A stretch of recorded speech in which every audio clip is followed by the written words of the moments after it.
मैं हूं अली सरदार जाफरी और आप देख रहे हैं कौन जीतेगा। इस वक्त मैं अलीगढ़ मुस्लिम यूनिवर्सिटी के रजिस्ट्रार ऑफिस के सामने खड़ा हूं, क्योंकि पिछले कई वक्त से कुछ वक्त ऐसा गुजरा है जहां पे टेम्परेरी स्टाफ्स की जो परेशानियां हैं, एम्प्लॉयज की जो परेशानियां हैं, वो कम होने का नाम नहीं ले रही हैं। कभी खुशी तो कभी गम, जैसे हालात बनते और बिगड़ते नजर आ रहे हैं। 23 मई को होने वाली एग्जीक्यूटिव काउंसिल की मीटिंग में हो सकता है कि कुछ बड़े फैसले लिए जाएं जो इनके हक में बेहतर हो, लेकिन इसी दरमियान में दिल्ली से आई हुई टीम से टेम्परेरी एम्प्लॉयज के जो रिप्रेजेंटेटिव्स हैं, उन्होंने कुछ बातें की हैं और कुछ खास मुलाकात हुई है। इस दरमियान में कुछ खास बातें भी हुई होंगी। आइए देखते हैं कि ऐसी क्या खास बात रही या क्या सूरत हाल है इस वक्त तक। फर्स्ट ऑफ ऑल पूरी कहानी मुझे एक बार पहले बताइए, आपकी जुबानी सुनना चाहता हूँ। मसला कहाँ से शुरू हुआ? मसला शुरू हुआ यहाँ के नाहल अधिकारियों की तरफ से, और जो गवर्नमेंट की डिक्टेशन पे जिन्होंने ऑटोनॉमी को जाके गिरवी रख दिया, उसकी वजह से ये सारी प्रॉब्लम हुई। क्योंकि हम ऑटोनॉमस बॉडी है, एजुकेटिव काउंसिल हमारी सुप्रीम बॉडी है। अगर कोई मैटर था तो पहले वो एजुकेटिव काउंसिल में डिस्कस होना चाहिए था, उसका जो भी निष्कर्ष निकलता उसके बाद यूनिवर्सिटी पॉलिसी डिसाइड करती। आप गवर्नमेंट ऑफ इंडिया की डिक्टेशन पे जाकर आपने 1559 को उनकी सैलरी हेड चेंज कर दिया। फाइनेंस कमेटी कुछ कह रही है, फाइनेंस कमेटी में मिनिस्ट्री के लोग भी हैं, यूजीसी के भी हैं, वाइस चांसलर चेयर कर रहे हैं, फाइनेंस ऑफिसर वहाँ मौजूद हैं, समझे। उसके बाद एजुकेटिव काउंसिल में वो मिनट्स अप्रूव्ड होते हैं। तो आपने 31 और 36 जनरल पब्लिक को कुछ नहीं मालूम कि उसको सैलरी कहाँ से मिल रही। ये this is the purview of the finance officer कि वो प्रोवाइड करेगा बजट, कहाँ से करेगा ये वो गवर्नमेंट ऑफ इंडिया से मांगे। जो सैंक्शन पोस्ट है उस पर आप क्वेश्चन मार्क कैसे कर देंगे जब गवर्नमेंट ऑफ इंडिया ने, चाहे वो 40 साल पहले करी या 4 साल पहले करी, उस पर वो पैसे देने को बाध्य है। आपने 1559 को लाके चौराहे पे खड़ा कर दिया और कह दिया कि अब अपना अपना घर देखो। ऐसे कैसे देखो? कोई लीवर कोल भी है, ऐसा नहीं कोई है कि सिर्फ आप ही की चलेगी। हमने जब इनका एक्सटेंशन रोका उस पर हमने पूरी बात करी, एक्सटेंशन हुआ दिया गया। जब एक्सटेंशन इनका रोक दिया गया, जो पास्ट प्रैक्टिस थी जी, वो कौन सी ऐसे डायरेक्टिव आए गवर्नमेंट से कि आपने पिछले 50 साल 100 साल पुराना स्ट्रक्चर को एक रात में चेंज कर दिया? किस बात पे? तो मेरा कहना यह है कि ये सिर्फ नीति नियत खराब है, समझे।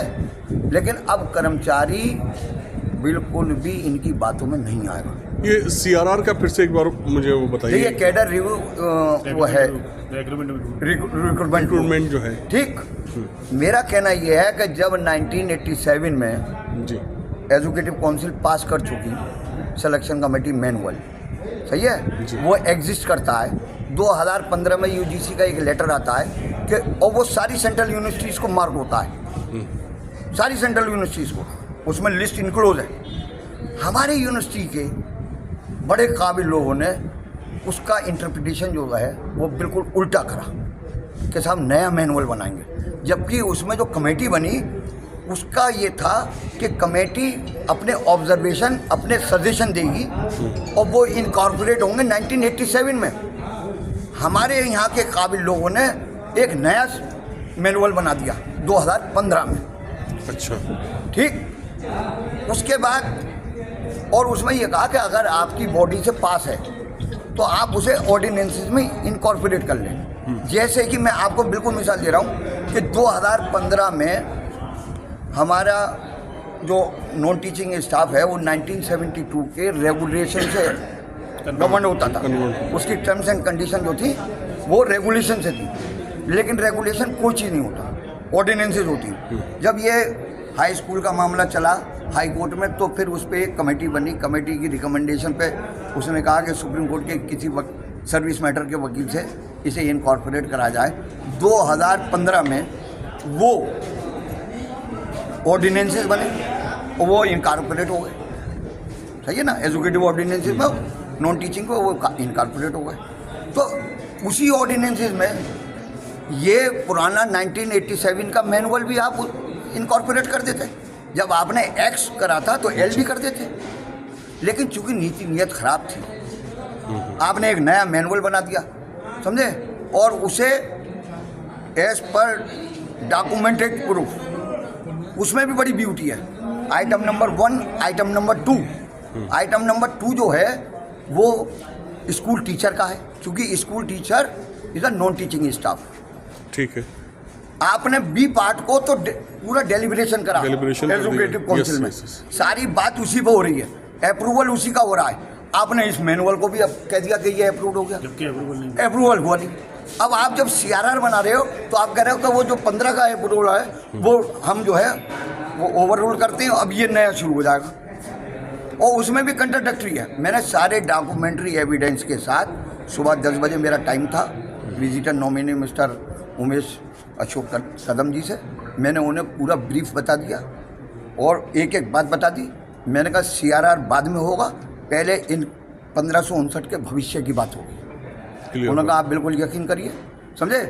मैंने ये भी कहा कि एजुकेटिव काउंसिल ने ये कहा था कि 2 representative of the non teaching employees. इन्होंने, मुझे नहीं मालूम ये नाम कहाँ से आए, इन्होंने 2 रिप्रेजेंटेटिव हमें और रेहान अहमद को बाईपास करा, इसलिए कि हम इनकी बखी ना उधेड़ेंगे आपके सामने।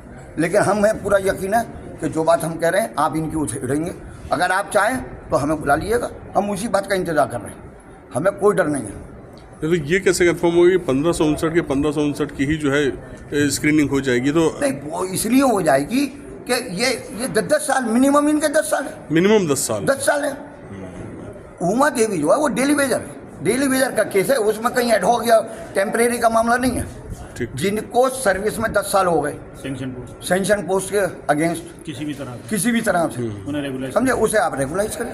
तो अच्छा, हमारे यहाँ मैकेनिज्म जो है, हमारे यहाँ जो मैकेनिज्म है, हमारे यहाँ 2015 में आप ब्यूटी देखिए, नॉन टीचिंग एडमिनिस्ट्रेशन जो और बहुत खूबसूरती से, बड़ी खूबसूरती से बेवकूफ़ बनाने का साधन बन गया है कि जब अपनों की बात आई तो बहुत साइलेंट एटमॉस्फेयर में 2015 में 28 लोगों का स्क्रीनिंग कर दी, 5 साल जिनके थे, और करके अपने चुपचाप बैठ गए। वहाँ पर सीनियरिटी भी ऊपर नीचे हुई, फिर वो उसको बाद में जो है इन्होंने मेंटेन किया, नहीं रिव्यू भी कर ऑर्डर बना, क्योंकि वहाँ सीनियरिटी जो थी ऊपर नीचे हो गई थी जल्दी में। ऐसा है ना, जब आपकी नीयत खराब होगी तो आपका स्टेप भी कहीं ना कहीं लड़खड़ाएगा जरूर, समझे। वो रिव्यू भी हुआ, उसके भी ऑर्डर है हमारे पास, हमने वो भी पेश कर दिए। आप हाउस में कुछ कहते हो, हमसे बात हुई, ये लोग थे कमेटी के, उन्होंने कहा भाई हम सारे अलाउंसेज देंगे, तो आप क्यों नहीं देने को तैयार? कहाँ लिखा हुआ है, कहाँ रोका आपने, हैं? चिल्ड्रन एजुकेशन अलाउंस रोक दी। भाई आप एक बात सुनिए, आप 31 में सिर्फ और सिर्फ ठेकेदार का पेमेंट कर सकते हो, आप सैलरी के नाम पे 1 पाई नहीं खर्च कर सकते। आप क्यों बेवकूफ़ बना? भाई हम भी एकेडमिक इंस्टीट्यूशन में नौकरी कर रहे हैं, मास्टरों के बीच में रहते हैं, तो कुछ तो हमने भी सीखा ना। हम कोई नगर पालिका में तो है नहीं, बस सही, समझे, कि उसने झाड़ू कैसे लगा दी, कूड़ा कैसे छोड़ दिया। हम भी पढ़े लिखे लोग हैं, ऐसा नहीं है। क्वालिफिकेशन के हिसाब से अगर हम प्रोफेसर नहीं हुए तो इसका मतलब ये कोई है कि हमारी IQ में कोई फ़र्क है?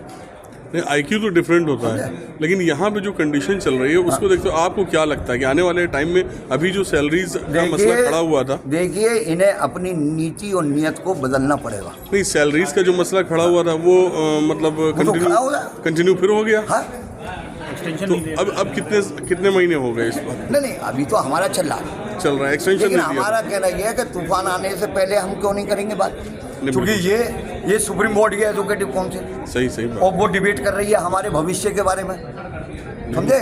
आपने उसमें ये लिख दिया एक्सपीरियंस में कि जो लोग वर्किंग एम्प्लॉई हैं दे विल बी एलिजिबल। तो जब जून में ये एम्प्लॉई नहीं होंगे तो अप्लाई कैसे करेंगे? सही बात, बताइए आप मुझे। तो एक्सटेंशन लास्ट में किस डेट तक दिया गया है? ये 30 जून तक का। 30 जून के बाद की एक्सटेंशन कोई सूरत हाल नहीं है। एक्सटेंशन भेज रहे हैं, उसे वापस कर रहे हैं, ले नहीं रहे हैं, मतलब एक्सेप्ट ही नहीं हो रहा, एक्सेप्ट ही नहीं कर रहे हैं। हाँ, तो ये मुद्दा है। नहीं, देखिए ऐसा है पूछ के पाँव पालने में नजर आ जाते हैं, सही है। अगर इनकी नीयत होती एक्सटेंशन की तो ये एक्सटेंशन अपने पास रखते, ये RIO नहीं करते, समझे। हम थ्रू कोर्ट भेज देंगे, हम थ्रू रजिस्टर्ड पोस्ट भेज देंगे। हम अगर हमारा एम्प्लॉयर नहीं भेजेगा, chairman, head of the department, हम 1559 की इंडिविजुअल तो आप जो लड़ाई लड़े पूरे टीचिंग में जो लोग हैं वो उनका भी नंबर 1 पे जो आते हैं। देखिए, हमारे लिए एम्प्लॉय, बात एम्प्लॉय की हमारी, हम ये लोग करते हैं, ये लोग करते हैं पॉलिसी मेकर। हाँ, ये टीचिंग का, ये नॉन टीचिंग का, ये एमटीएस का, लॉबी का सिस्टम। हम नहीं, हम तो एम्प्लॉय की बात कर रहे हैं, चाहे वो टीचिंग हो, चाहे स्कूल टीचर हो, चाहे वो डेली वेजर हो, वो एम्प्लॉय है। हम एम्प्लॉय की लड़ाई लड़ रहे हैं। जिसको हमारा साथ देना होगा वो आ जाएगा, अगर छोटा समझता होगा तो आ जाएगा, बड़ा समझता होगा तो आ जाएगा।